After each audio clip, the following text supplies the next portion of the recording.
First, we designed a legacy center and certain architectural look.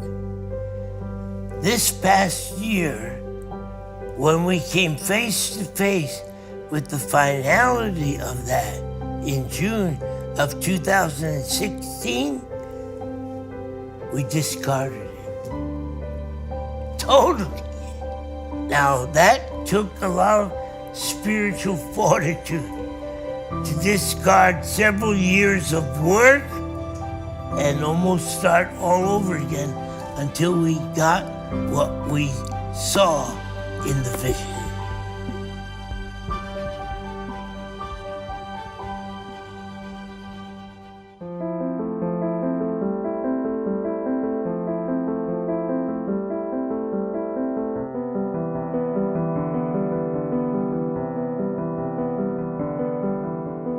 I think any project, and perhaps this one in particular, requires somebody to find something genuine about idea making. Architecture, in my mind, comes from a spirit of culture, from purpose. It's the reason culture is in our name.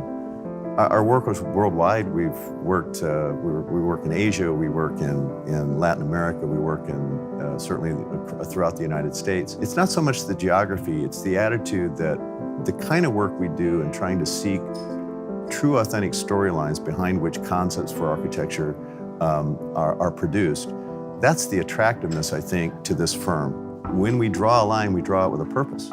Everybody is wired to try to do the proper kind of research to make each project unique to the client we're dealing with and to their purpose. And everybody has a different purpose. It doesn't matter whether you're doing a restaurant or you're doing a ministry. It's a team effort. It's not Morris Cerullo. I have a team in place that knows how and what to do, and the height of excellence that we want to see it done. I had my entire team go through Dr. Cerullo's teachings and learn the history of Dr. Cerullo and the message that he was given. And when we took that message and applied it to that 18 acres, the project that came out of that was dramatically different. We felt as though the project really needed to be derivative of the story behind what the ministry is about, what Dr. Cerullo has been doing all of his life. We were looking into the project, and seriously, the whole project was a parking lot. So I went to the site, and I was looking at the hillside, and it's really an amazing location. So the way we started is like, we need to bring that hillside and celebrate nature more into the site and make the whole project like a garden with themes throughout the campus.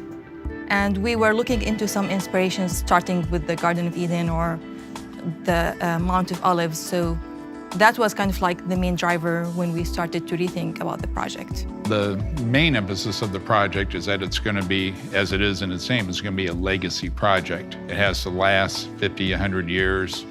We didn't want to keep the time period located in like the 70s or the 80s. We wanted one that'd be timeless. And the design team of Lena, David, and Gordon Carrier kind of expounded on that vision and made sure that the design reflected that. And that was probably the biggest challenge, was morphing away from the old design and presenting a new design that would be amiable to MCWE.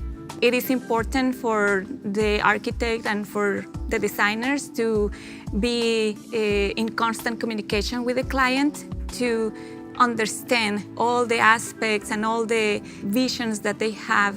Part of that responsibility is to educate them technically, and from there we take it to the next level. Every piece of architecture tells a story. And that's really what we want for the Legacy Center, is we want people to be engaged from the minute they drive onto the campus, that there's something different about this place, and good architecture can create that environment. Within the practice, we use technology for drawing all of the lines, all of the colors, all the hatches that you see on the floor plans, and rendering images of the project so that we can share with the client and the community what the vision of the designers is going to be. We have the ability to understand and visualize the building as it's going to be constructed before anyone has to put a shovel in the ground. We can see here the entire legacy project is modeled in one single model.